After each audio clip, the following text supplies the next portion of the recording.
I was curious to know what people thought was the scariest movies ever. So I typed it up on the internet and I decided to go with Rotten Tomatoes.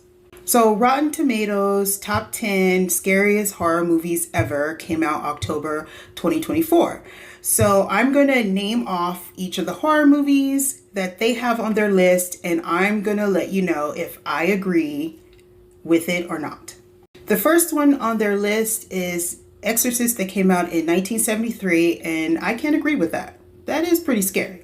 Number 2, we have Hereditary, that came out in 2018. And depending on how you look at the movie, it can be scary. Number 3 is The Conjuring.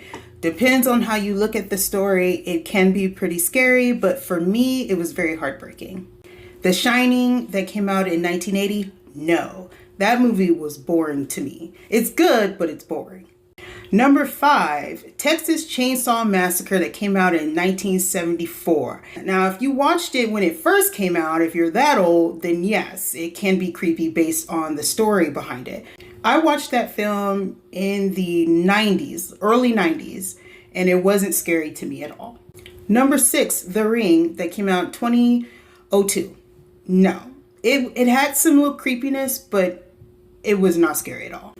Number 7 is Halloween, that came out in 1978. Yes, depending on when you see it. If you saw it back then, yes. Number 8 would be Sinister, that came out in 2012. No, it was good. It just was not scary.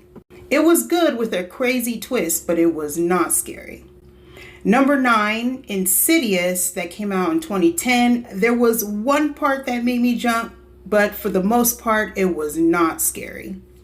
And number 10, It, that came out in 2017. And no, I think the one that came out in the 80s with Tim Curry as the clown, as Pennywise, that was creepier until you saw the end. But it was more creepier than the one now. The one now is entertaining, great effects, love the makeup, but not scary. So that is the list of the top 10 scariest horror movies ever, according to Rotten Tomatoes. Do you agree with this list? What movie is missing? Let me know in the comments.